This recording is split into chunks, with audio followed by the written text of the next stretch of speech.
What's up, guys? Today we're working on a 6-gen Camaro SS62. Going to be putting a DSX flex fuel kit on it and Speed Engineering long tube headers and the X pipes in that box too, because you can't just put the headers on these like the 5th-gens. But yeah, that's what we're going to be doing in today's video, and I'm going to bring you guys along the way with me and show you guys how to.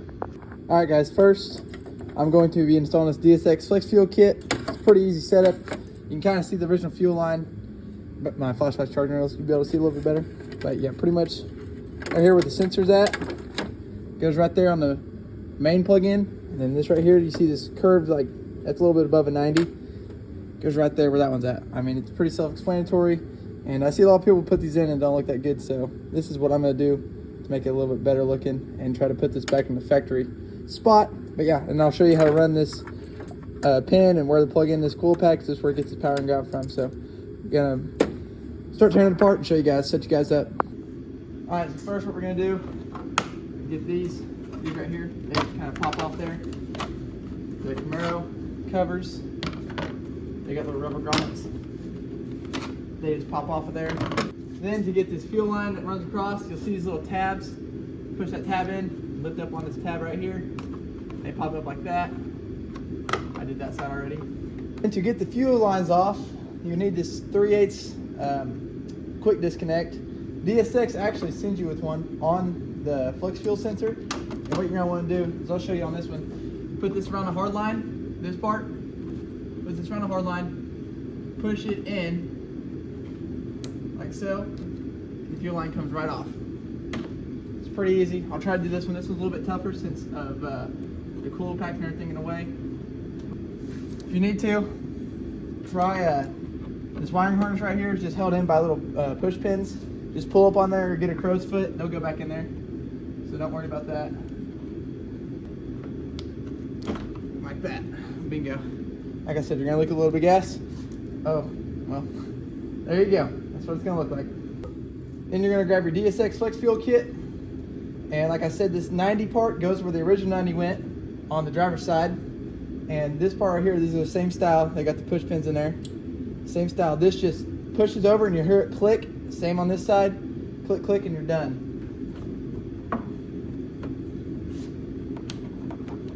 Click.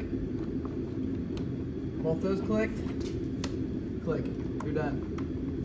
Now, what you can do is, if you do what I did, plug back in the cooler pack to make it a little bit easier, and push down this harness again. Make sure you plug in your map sensor also. What I'm going to do, these originally held down the fuel line, and the DSX fuel line is just a little bit bigger probably because it's a hose. But what I'm going to do, just because I'm a big fan of making all the factory stuff work, is I'm going to file these out a little bit more so that it wasn't enough for it to clip down and click like that. But I'm going to take a little grind out some of here so that it still holds the fuel lines. All right, so I just massaged them down a little bit, cleaned it out. It's really just the top piece right here that wasn't wanting to let it click. Still a little tough, but they do go in there. They wrap around it like so. And they do click down. So there you go. 5 extra minutes makes it look like factory. So a lot of people don't do that, and I don't know why. It's easy. Okay, so as you see here, off the flex fuel plug-in right there, it has these 2 connectors right here and right here, and it has 1 wire. This wire is the actual sending wire to the computer until it has ethanol in it. This right here just plugs into the coil pack, and then you plug the original harness into this one. Okay, so really self-explanatory. If I were you, I'd put it in this very back one and kind of tuck the wires behind so it looks clean from the top, but that's just me. That's just how I roll. But yeah, I'll try to set you guys up and see if I can show you guys how to do this. Okay, so right here is a coil pack connector. These things are kind of tough sometimes, so what you can do is just take a pick, pry up that red tab, and then come down here, push it in, bada bing, bada boom. Then this right here, I ran it behind it, so this right here will plug in directly how. Push it down, bam, that's locked in. Now what you can do is take this connector, and I'll probably run this back, probably push all this stuff back behind it, like so. Try to do this for you guys one-handed. Might take me a minute. But do that, and then plug this in. This may be kind of tough one-handed. Well, yeah, I'm gonna shut off the camera. All right, yeah, that was a little tough doing it one-handed, but I got this ran underneath this evap line, and just have it kind of tucked back there, because you don't want to see all that stuff. You want to try to hide that as best you can. But now I'm gonna go into running this wire and show you guys where to pin it on the ECU. Okay, so your computer is right here underneath the fuse box on the passenger side. What you're gonna want to do is this connector right here. You want to push back that red pin and then push down on that right there, and then this right here will lift up, and then it should, God, it's hard to do one-handed,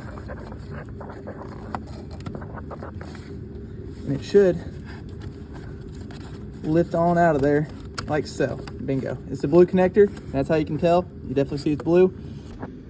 DSX is nice enough to send you this pretty much instruction sheet, and you can tell that that one wire, that black one, runs to pin 38 on the blue connector.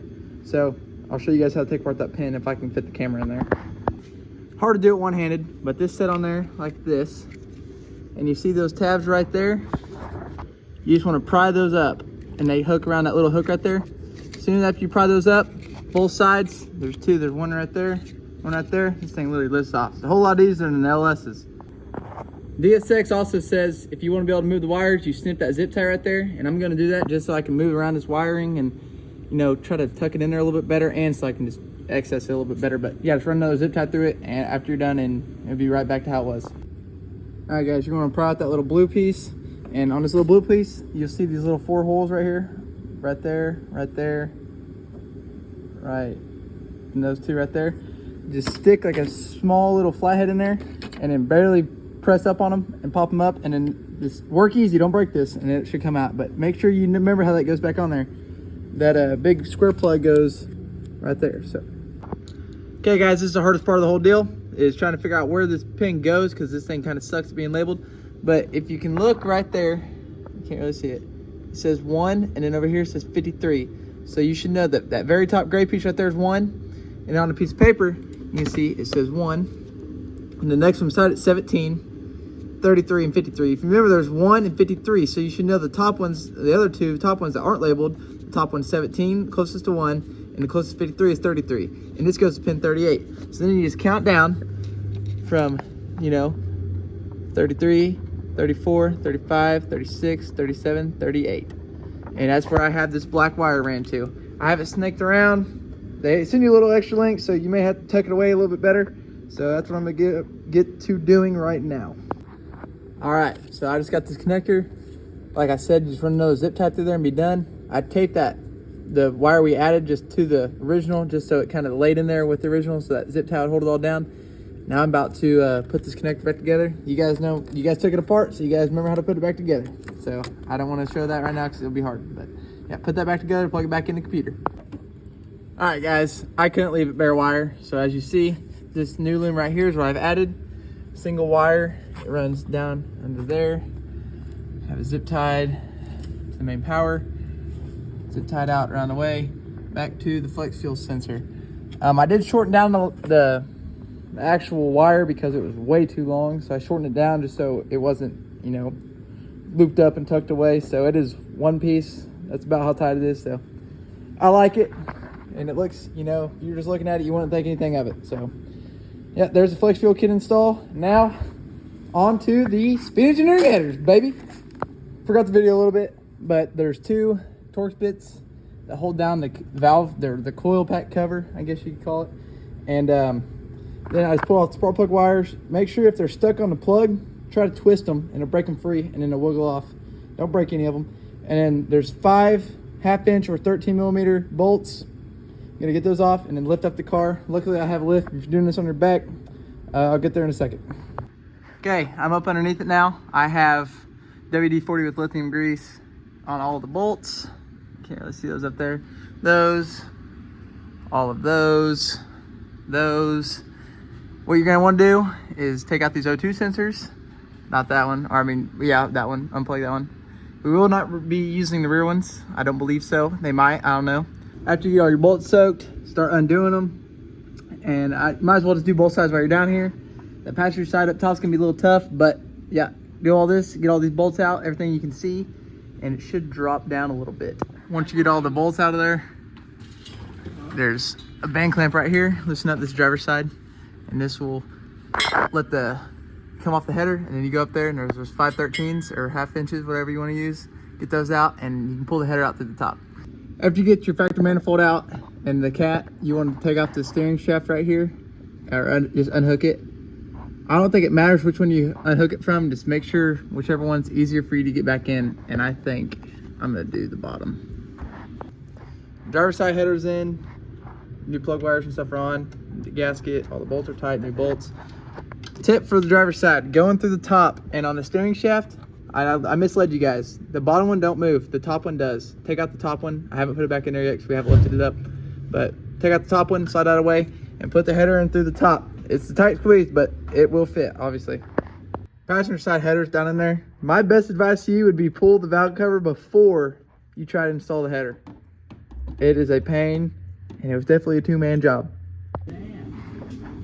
All right, got both headers in. Got this side don't need no 2 extension, the passenger side, but the driver's side did. So got that in there, got that zip tied out of the way, and now should start putting in Speed Engineering X pipe, all that stuff. So yeah, it's almost done. I don't know what I'm gonna do because somebody already cut off his muffler and welded the nose pipes, muffler delete. So I'm just gonna probably cut and weld again, I guess. There you go. Speed Engineering long tubes, 1/7/8, 3-inch full exhaust. The X pipe, I don't know. This is 3-inch, and that up there is so small. It'd just be like a bottleneck, and I don't know if I want to bottleneck this thing. I might just tell the customer to take it back to the muffler shop and get something else put on it. I don't know, but yeah, this is what you do. This is it. All right, first start up.